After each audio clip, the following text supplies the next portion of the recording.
I'll be speaking to Dr. Zaineb Hussain. We'll be talking about what might be the largest demonstration against the Saudi regime ever held in the U.S. It will occur this Friday, June 22nd in Washington, D.C. Its main sponsor is the Baqee Organization. Dr. Hussain is a pharmacist and a spokesperson for the Baqee Organization. She's joining us from Chicago. Good afternoon. Good afternoon, Stanley. How are you today? Okay. What are the reasons for the rally on Friday? Thank you for asking, and thank you for interviewing me. Appreciate it. So as everyone just heard, there's going to be a rally in Washington, D.C. There's going to be more than 3,000 or so protesters from different faiths and backgrounds that are going to be at the rally on Friday, and it's going to be outside the Saudi embassy. The main reason for the rally would be to protest against the destruction of heritage sites in Saudi Arabia. As most of the people probably are not aware that there 95% of heritage and history in Saudi Arabia has been destroyed under the rule because they think that Wahhabi ideology, that is the main ideology that's followed in Saudi Arabia, they think that it is shirk or adultery to have sites and people pray to holy saints and stuff.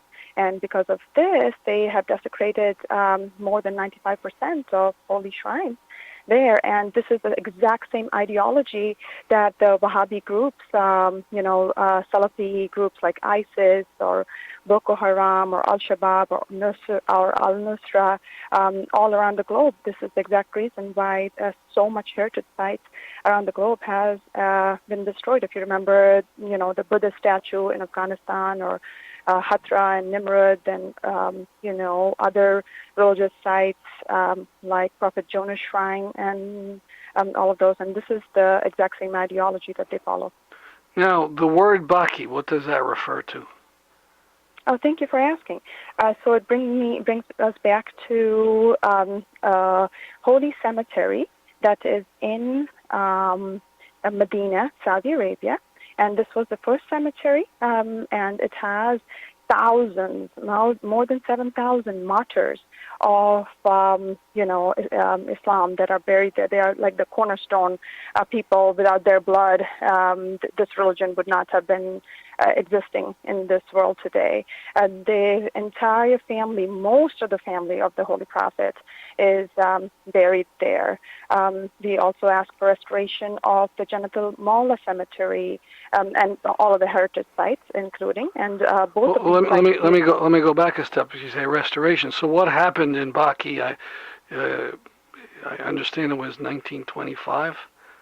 Yes. Yeah, thanks for getting me back to that point.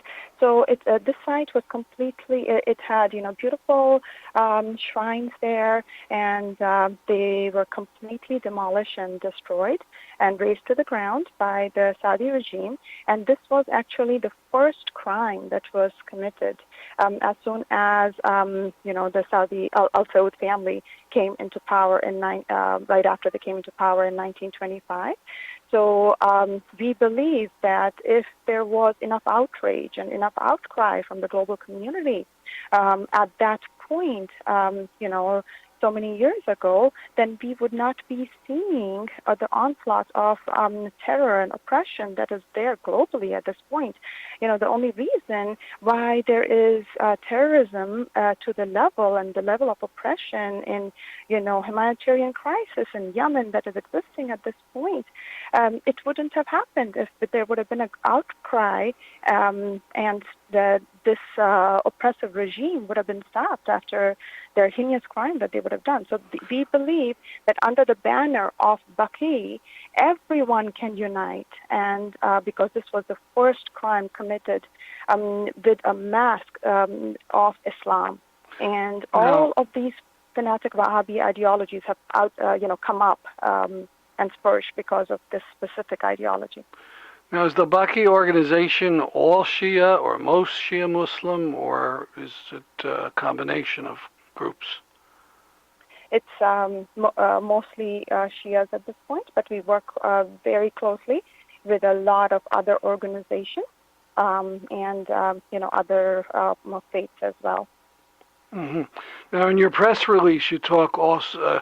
You were talking about Yemen. You mentioned it just a minute ago. Maybe you could elaborate. What are the Saudis doing in Yemen? Of course, the U.S. is assisting them. What is it? What is going on there that you find objectionable? Everything. Boy, this is a catastrophe, a humanitarian crisis. I have no idea how there is a blackout in press with something that is as huge of a catastrophe as what is happening there in Yemen. Millions of people, I don't know the exact number, but I think around 20 million that have been affected at this point, and millions displaced from their home, millions in under cholera-stricken areas, and the recent siege that is happening at a 250,000 populated city. This is ridiculous. What are they? Why is this? Why is Yemen being bombed? What is Saudi Arabia getting out of bombing Yemen? I do not understand. I mean, this is something that has to be, and why is the world quiet at this point? How can we see a child after child after child die? The malnutrition that is out there in Yemen is unrelatable. It's inhumane. It's barbaric to the society to see the pictures of what we are seeing, the famine, the cholera-stricken, and the cholera treatment centers are being bombed. The port through which the humanitarian aid could have come to these poor people was being bombed. If you think about it, this is a Muslim country, and it's another Muslim country that is bombing it.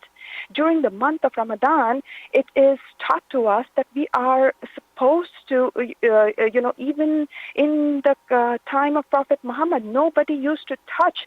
They were supposed to, all wars were supposed to be ceased. That is, the Ramadan is about thinking about others, thinking about giving, thinking about caring, thinking about cherishing others. And bombing continued during the month of Ramadan. So you're encouraging people concerned about this war to join the rally on Friday? Absolutely, please. This is a call for ending all Saudi oppression against, and for U.S. to stop calling Saudi Arabia as our best ally. Continue to support Saudi Arabia in every single matter, and this is not going to stop. It is going to continue with its oppressive policies. Despite everything. Speaking of that, you mentioned in the press release women's rights. Could you talk specifically about why that's a problem in Saudi Arabia? Yes, thank you for bringing that up. So women's rights is a huge issue in Saudi Arabia. From now until, from many different angles. You think it's a great idea to finally have Mohammed bin Salman, say that women can drive in 2018. Well, thank you, and great idea for coming out of the dinosaur era. But this is not the teachings of Islam from any, means or whatever. 1400 years ago, the Holy Prophet, peace be upon him, his wife, Khadija, peace be upon her, was the biggest entrepreneur, the most successful entrepreneur in the history of, at that time. Her caravans used to be so big that all of Arabia put together was on one side, and Lady Khadija's caravans used to be on the other side. She was the most successful. She used to beat all men in what she used to do. And this was the Holy Prophet's, wife. And his daughter, if you think about it, or his granddaughter, Lady Zaineb, and her shrine in Syria. All of these people, their legacies, if we are allowed to celebrate, Saudi Arabia does not want us to celebrate legacy of any of the saints or the heroes of Islam. But, as normal people, normal Muslims, let it be Shia, let it be Sunni, let it be Barelvi, let it be any sect, let it be Sufi, any of them, you want to revere the the saints, the historic personalities, these legacies need to be celebrated and talked about, because then you get empowered by listening to these people. If you talk about Lady Zainab, who is the granddaughter of the Holy Prophet, she, single-handedly overcame a brutal regime and got a revolution in Syria, single-handedly, despite her being chained, despite her being lashed, despite her being beaten up. So we say that women have a cornerstone. They are the backbone of Islam. No matter which person you look at, every single person who is important in Islamic history or Abrahamic faith, they had a backbone which was a female. And until you have a female who as a backbone, that ideology doesn't go forward. If you look at Prophet Jesus, you have Mother Mary. So going back to the point, the women's rights comes into play because of the way women get treated in Saudi Arabia, the way, leave alone the Saudi citizens. When we go visit as United States citizens to Saudi Arabia, we are treated so harshly. As a U.S. citizen, my rights need to be, I have freedom of speech. I need to have freedom of religion. I need to practice religion the way I feel like practicing it. This is because you're Shia and the Saudis do not like that version of Islam? Yes, that is true. But it is not just the Shiites that they, persecute against. It is all versions that they want to, like the Holy Prophet's birthday. If you want to celebrate the Holy Prophet's birthday, you're not allowed to. Let it be a Sunni who would want to do that. Let it be a Sufi who would like to do that. Women are not allowed to enter the Baqee cemetery. You are barred from entering it.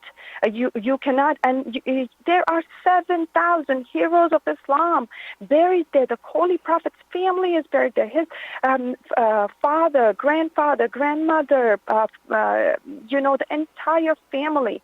We would like to, in between Jannat al-Baqi and Jannat al-Mawla, we would like to revere, these sites. There is his birthplace was you cannot go to. There's huge signs there saying you cannot come here, you cannot pray here. As I was telling you about Lady Khadija, his wife, her house. This is so disgraceful that her house, where the Holy Prophet used to get his revelations, and the angel Gabriel would used to come down and give him the message from God, that holy house has been converted to the largest public site of toilets. There are toilets built on top of this holy house on which the Holy Prophet got his revelations from God. Just two more questions. I'm part of the Revive the Peace Movement Network, which endorses the rally. Could you name some of the other groups that are supporting the rally? Oh, please, thank you for asking that question. Yes, we are so grateful to all of the organizers who have worked so hard on getting, endorsements. But at this point, Code Pink has endorsed the rally, as well as Coalition to End U.S.-Saudi Alliance that has endorsed the rally. As you said, Action Corps has, and also the Peace Movement has, and a bunch of other, local organizations, namely the Stand for Dignity and 313 organization and Ummah and a bunch of others that I can't recall at this point have endorsed the rally. Good. Final question. If people want to attend the rally, where do they go and at what time? Thank you. Yes, the rally is going to be in Washington, D.C., in front of the Saudi Embassy. It will start around 3 o'clock in front of the Saudi Embassy. What's the address of the embassy? Yes, the Saudi Embassy. I know people could look it up pretty easily, but I just wondered if you had it. I do not have it handy. I apologize. Oh, they can speak to their phones and get it. Not a problem. Oh, actually, I got it. No, I do not. Take that back. Sorry. All right, not a problem. So it starts at the Saudi Embassy at 3, and there's some speakers, and then what? Okay, so it is 601 New Hampshire Avenue, Washington, D.C., and then we start marching to the White House. This will be around 5 p.m., and then, we end up at the Lafayette Park. The entire rally is going to commence at about 6:30 in the evening. And I should have asked before, what is the website of the Baqee Organization if people want to get more information? Yes, thank you for asking. It is baqee.org, www.baqee.org. I appreciate you speaking with me this afternoon. Thank you so much. I'm honored to be speaking to you.